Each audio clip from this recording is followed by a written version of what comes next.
તો બીજા મોટા સમાચાર પ્રાપ્ત થઈ રહ્યા છે। ચેતર વસાવાને મોટો ઝટકો મળ્યો છે કોર્ટ તરફથી। જી હા, ડેડિયાપાડાના ધારાસભ્ય ચેતર વસાવા કે જે અત્યારે પોલીસ કસ્ટડીમાં છે, જામીન માટે અરજી થઈ હતી, જો કે હવે તેમની જામીન અરજી કદાચ નામંજૂર થઈ છે। આપણા ધારાસભ્ય ચેતર વસાવાને હજુ પણ જેલવાસ ભોગવવો પડશે। ધારાસભ્ય ચેતર વસાવાની જામીન અરજી ડિસ્ટ્રિક્ટ કોર્ટે ફગાવી છે। પ્રાંત કચેરીમાં લાફા કાંડમાં 5 જુલાઈથી ચેતર વસાવા જેલમાં બંધ છે, પોલીસ કસ્ટડીમાં છે।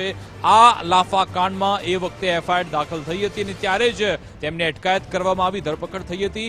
જો કે હવે સરકારી પક્ષે ચેતર વસાવાની જામીન અરજીનો વિરોધ કરતા કોર્ટે જામીન અરજી નામંજૂર કરી છે। આ અંગે જાણકારી આપશે સંવાદદાતા આશીષ પટેલ ફોનલાઈન પર જોડાઈ ગયા। આશીષ, આ જામીન અરજીને લઈ બંને પક્ષોએ શું રજૂઆત કરી હતી અને પછી કોર્ટે તારણ પર પહોંચી કે જામીન નથી આપવાના? હા, બિલકુલ ખાસ વાત કરીએ તો આમ આદમી પાર્ટીના ધારાસભ્ય ચેતર વસાવા છે, જેમના આજે કોર્ટમાં હિયરિંગ હતું ને હિયરિંગમાં ખાસ જામીન માટેની અરજી દાખલ કરવામાં આવી હતી। જામીન એના ડિસ્ટ્રિક્ટ કોર્ટે નામંજૂર કર્યા છે। કહી શકાય કે જે ચેતર વસાવા છે, જેમની હવે મુશ્કેલીમાં વધારો થયો છે।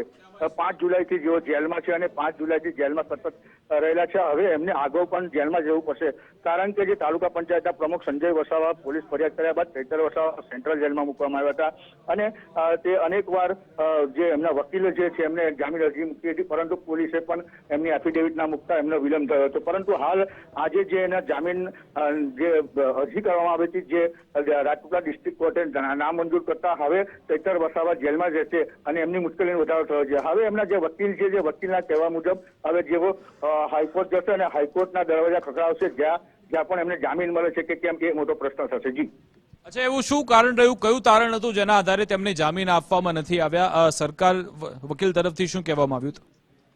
આપણી સાથે સુરેશભાઈ જોશી, ચેતર વસાવાના વકીલ ફોનલાઈન પર જોડાઈ ગયા, એમની સાથે વાત કરીએ। આભાર સુરેશજી, આપનું સ્વાગત છે ગુજરાત ફર્સ્ટમાં। આખરે કયું એક કારણ રહ્યું જેના કારણે કોર્ટે એમની જામીન અરજી નામંજૂર કરી?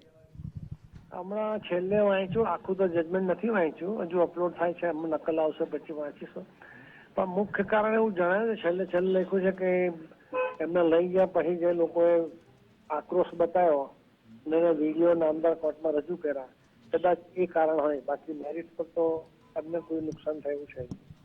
અચ્છા, કઈ કઈ કલમો એમના પર લગાવવામાં આવી છે અને જે કારણસર જ એમને કદાચ જામીન નથી મળી? 307 ને બધી, હવે કલમ મોડે તો યાદ નહીં, એમાં છે જ એફઆઈઆરમાં એ બધી કલમો તો છે જ। કલમો તો એવું છે કે લગાડી છે, પણ એમાં ગુનો નથી બનતા।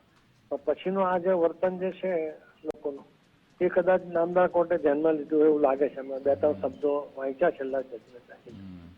પોલીસની કામગીરીને લઈને આપનું શું નિવેદન છે? કારણ કે અગાઉ કહેવામાં આવ્યું હતું કે એફિડેવિટ કરવામાં વાર લગાડવામાં આવી રહી છે અને હવે આમાં પોલીસની જે કામગીરી છે એને લઈ વિપક્ષે પણ સવાલ ઉઠાવ્યા છે। આપનું શું માનવું છે? યોગ્ય કાર્યવાહી થઈ રહી છે? હમણાં તો પોલીસની કામગીરીનો કોઈ સવાલ નથી, એમણે એફિડેવિટ ટાઈમસર આપી દીધી। હવે આગળનું પગલું શું રહેશે? હાઈકોર્ટમાં જવામાં આવશે? હાઈકોર્ટમાં દાખલ કરીશું। બિલકુલ, હાઈકોર્ટથી આપને અપેક્ષા છે કે ત્યાંથી જામીન મળી જશે? ના, 200%, અમને તો અહીં બી અપેક્ષા છે, પણ અમારું તકદીર ખરાબ। અચ્છા, તકદીર પર આપ છોડી રહ્યા છો? કઈ દલીલ થઈ હશે? બંને તર્કબદ્ધ દલીલના આધારે જામીન મળતા હોય છે ને સાહેબ? હંમેશા માણસો તકદીર બી કામ કરે। નહીં સાહેબ, આપ વકીલ થઈને એવું કહી રહ્યા છો તકદીરના આધારે ચાલી રહ્યું છે? કોર્ટમાં તમારી જોડે જો પૂરતા તારણ હોય, કારણ હોય તો કોર્ટ જામીન આપી દે, પરંતુ એવા વકીલ તરીકે મેરિટ પર કીધું કે સારામાં સારો કેસ છે, છતાં નથી છૂટ્યા, તેને તમારે શું માનવાનું કે મને કહો? બિલકુલ ઠીક છે। હવે તમે આગળ જી બોલો। આપ હવે આગળ હાઈકોર્ટમાં જશો? જોઈએ સાથે સાથે। બિલકુલ આભાર સુરેશભાઈ, અમારી સાથે જોડાવા બદલ, વાતચીત કરવા બદલ। તો એમના જ વકીલ કહી રહ્યા છે અમે તકદીરના આધારે ચાલી રહ્યા છીએ। આવા તો એમના વકીલ છે કે અમે તકદીરના આધારે જોઈશું કે હાઈકોર્ટમાંથી જામીન મળશે કે કેમ, જોવાનું રહેશે। હવે સુનાવણી થાય ત્યારે હાઈકોર્ટનું વલણ શું રહે છે?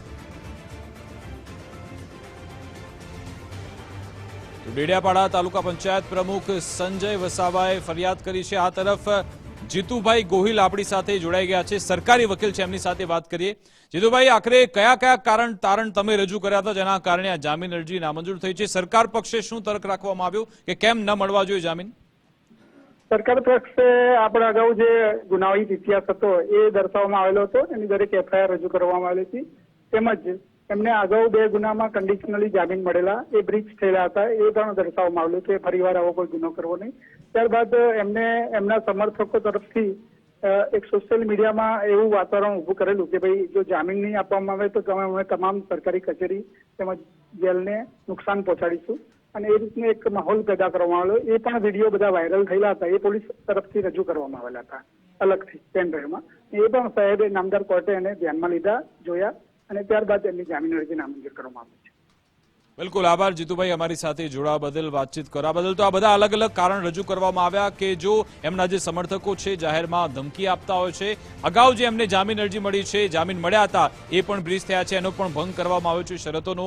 એના આધારે નામદાર કોર્ટે તેમની જામીન અરજીનો નામંજૂર કરી છે. જોવાનું રહેશે હવે જ્યારે આ પક્ષ હાઈકોર્ટમાં જાય છે ત્યારે જામીન મળે છે કે કેમ. પરંતુ અત્યારે ચેતર વસાવાની મુશ્કેલી એટલા માટે વધેલી છે કારણ કે એમને હવે કસ્ટડીમાં જ રહેવું પડશે. 5 જુલાઈથી તેઓ સતત જેલમાં છે અને હવે જ્યારે તેમણે ડિસ્ટ્રિક્ટ કોર્ટમાં જામીન અરજી માટે તેઓ ગયા ત્યાંથી કોર્ટે જામીન અરજી ફગાવી દીધી છે.